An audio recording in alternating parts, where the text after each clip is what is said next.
In the heart of the night, this world will burn bright. We will set it alight. In the heart of the night, in the heart of the night, this world will burn bright.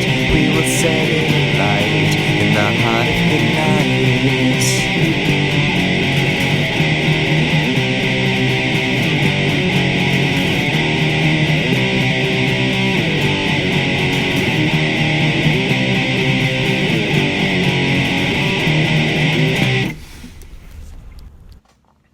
Hello and welcome back, my homicidal friends. I don't know if I'm going to keep that as my overall intro, mostly because I stole it from William Castle, but we'll see. But anyway, hello, welcome back. I'm continuing with my reviews of the 30 Nightmare Movies box set. I'm finishing up the zombie disc and going on with I Am Omega, which in my last review I said I suspected it was sort of a Last Man on Earth, the Omega Man, I Am Legend story, which is exactly what it is. And it's a pretty good one, too. I was surprised. It's one of the best movies in the box set, in my opinion. It came out in 2007, which I think was before the Will Smith I Am Legend, but just a little disclaimer here. I've only seen Vincent Price's Last Man on Earth. I'm a bad horror fan, so I haven't seen Charlton Heston and the Omega Man, although I've seen some interviews and some film clips and stuff from that one. And I haven't seen I Am Legend, and I haven't read Richard Matheson's I Am Legend. I haven't read any of his books. I've just seen a bunch of movies with scripts by him, so I need to get to that as soon as possible.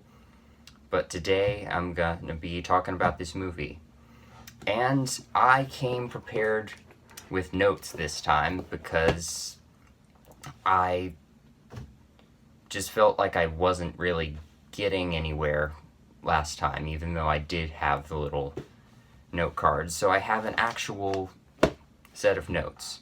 So I'm gonna start with the things I liked about the movie, go into the stuff I didn't like, mention some other stuff, and then I have a little something else after that.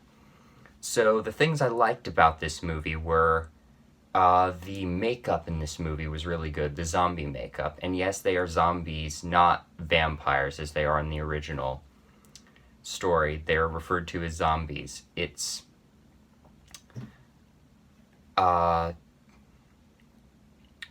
pretty much I Am Legend, or Last Man on Earth, whatever you want to call it, but it's not. It starts with the same premise and it hits a lot of the same beats, but then it goes in a different direction, which I thought was pretty cool. The acting is really good in this. The main character, he's called Richard in this. I forget what he's called in Last Man on Earth. He's played really well. You sort of see his insanity. He does sort of the Charlton Heston thing that I've seen him talk about, where he's trying to deny that anyone else has survived, like when the radio starts beeping and picking up things, he starts screaming, "There is no radio!" And I don't think he throws it across the room, but he just starts screaming at it.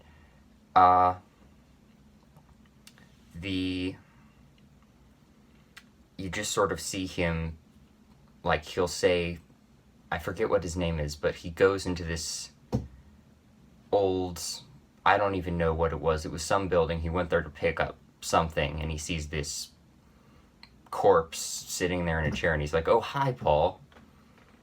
I think it was Paul, but doesn't matter. He's talking to that. He talks to a dummy that's in his room. He's reading, and he's like, "What, you're not eating?"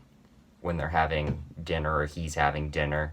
And I think that's from the Charlton Heston version, but again, I haven't seen it yet, so don't know what to say about that. But it sort of shows his going crazy through surviving all this time, and sort of how the craziness has helped him to survive in some ways, but also built up this whole distrust thing.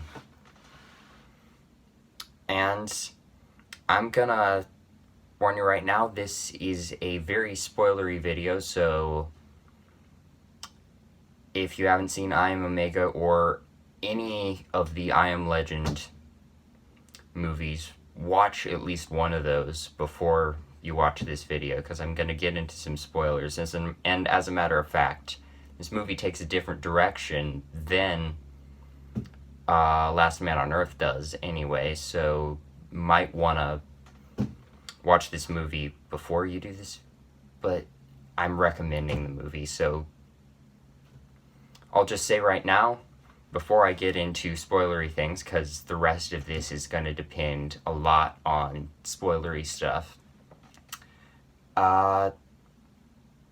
you should watch this movie. I think Last Man on Earth with Vincent Price is a lot better, but he's Vincent Price, so of course.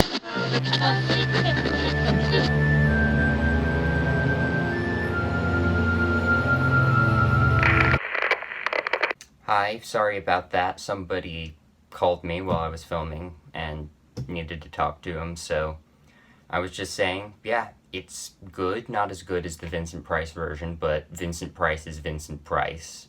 It's hard to top Vincent Price unless maybe you're Christopher Lee. So anyway, yeah, check this out. I think the other version is better, but this is good too. So on to spoilery things. This movie has a really unexpected twist in it. The Richard, main character, meets up with these two other guys who've survived, who say they've come from Antioch to find this girl, Brianna, who sent out a call for help, who in her blood has an antivirus, so she can't get bitten by the zombies. And they want to create sort of an antidote from her blood, so they pick him up, they rescue Brianna. They end up getting split up, one of them dies, and they rescue Brianna, and right when they're all surrounded by zombies, one of them dies, but the other guy comes back and kills a bunch of the zombies, and then shoots Richard and takes Brianna and runs away with her, and did not expect that at all. So I commend the movie for doing that. I'm not sure I like the angle it took with it, but I'll get back to that later. But it sort of shows him being messed up in a similar way to Richard's character, because he carries around the dead body of his friend and talks to him like he's alive for the rest of the movie. And you see some pretty twisted stuff from him. So, good acting, good twisted character development, or just characterizations in general. The other plot element is that there's a bomb which the main character has set in the city to blow up the city at a set time, and he's just trying to, the zombies have affected this whole city, I'm just gonna blow all of them up and run away. So when Brianna and the other two guys come into the picture, he's a bit disconcerted by that, as you can imagine. So there's sort of this time limit on everything they're doing, and they have to get out of the city before everything blows. I don't know how you use one bomb to blow up an entire city. I don't know if that works, but I don't science, so I'll suspend my disbelief for this. Considering the small budget I suppose they had for this movie, the camera work's really good, and the set design's really good too. It's sort of very over the top post-apocalyptic. The two guys who come and meet Richard both have like steampunk goggles, and there's lots of grit on everything, but I was impressed with what they managed to pull off.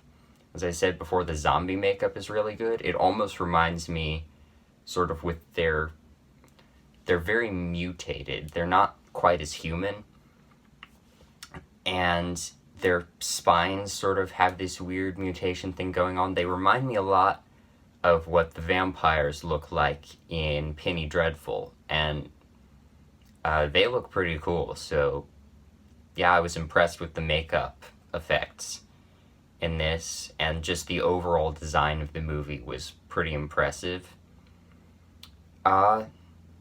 The movie has a decent sense of humor as well. There's a scene where Richard's about to face down a bunch of zombies that have surrounded him, and you look like it's gonna be this big action scene, and then he just runs away, and I thought it was a really nice little gag within all the darkness. So, going on to stuff I didn't quite like as much. The humor does kind of mar the movie in some ways. It kind of, if we're going to go into Last Man on Earth comparisons, I Am Omega really doesn't have the same kind of emotional depth and tragedy that the Vincent Price movie had.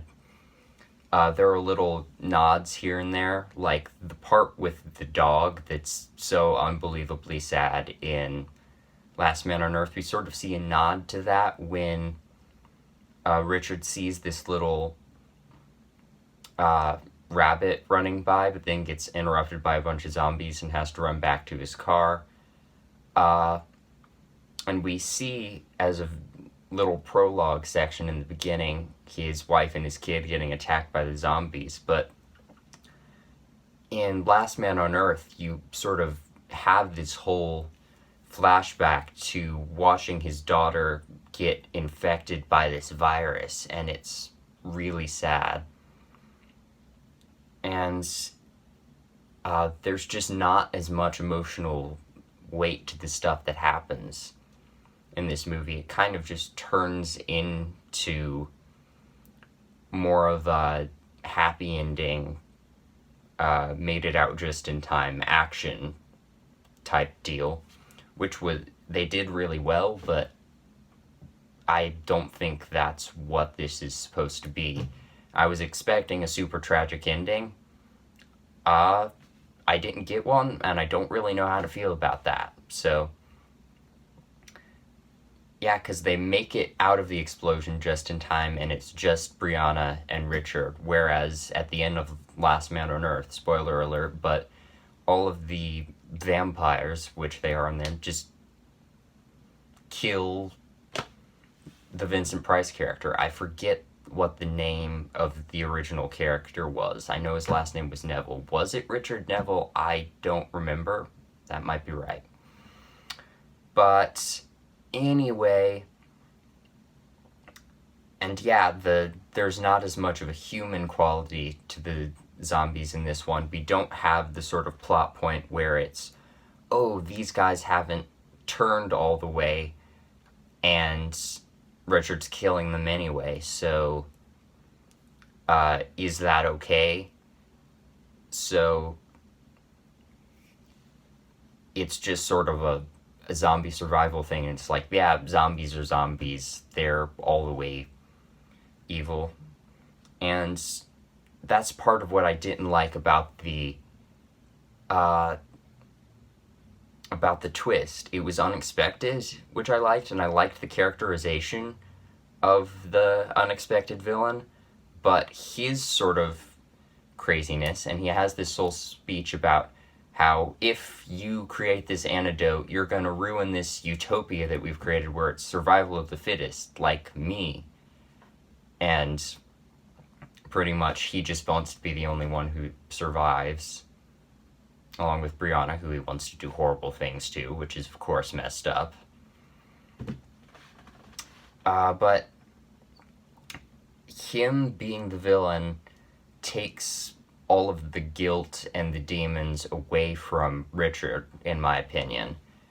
Because Richard always thinks he's doing the right thing, but then partway through in the Vincent Price, he's just like, have I messed up?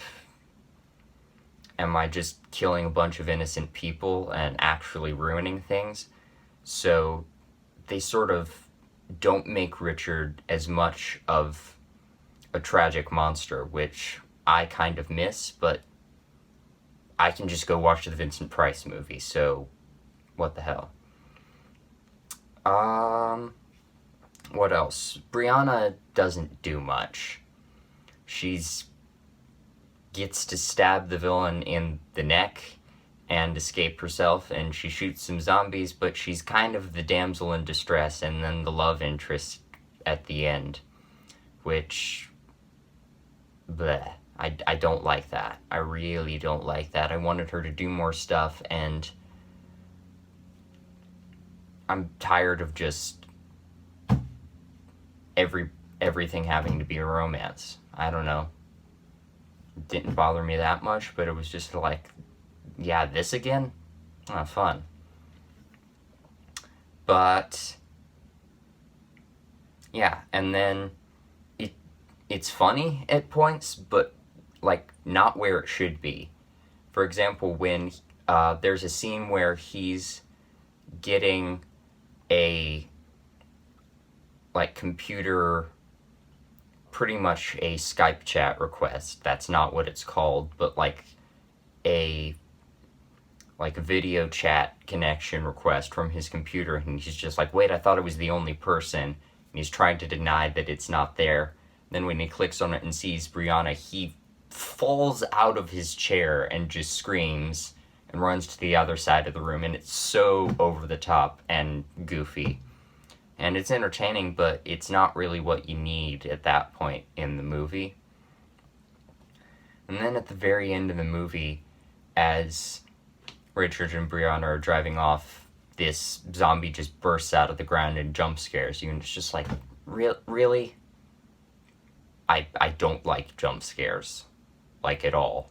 I mean, maybe sometimes they're fun, but I just don't like jump scares. So that's the stuff I didn't like about the movie. Other stuff would be something I didn't really have one way or the other. It's not really good or really bad. It's kind of there and interesting, is the music in the movie.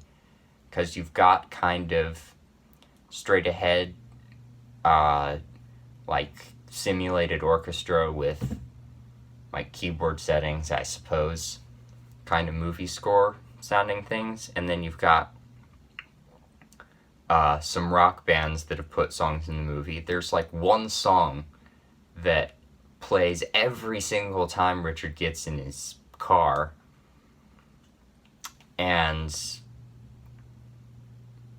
I forget what it's called. It's a good song, but it's just like, does he have any other music in his car? Anything. And so yeah, there's rock music, there's orchestral music, and then there's little bursts of Middle Eastern sounding music in the movie, and it sounds really cool, and it kind of fits what's happening, but it's an interesting choice. I don't know why it's there, but yeah, Middle Eastern music in zombie apocalypse movie. Why not? So, yeah, overall, good movie. Would recommend it. Has some flaws. Not as good as the Vincent Price movie, but check it out. So that's my review of the movie. I wanted to, since this movie reminded me of all kinds of things about the Omega Man and whatnot, I wanted to recommend this, which is Monster Kid Home Movies. It's a bunch of different people doing...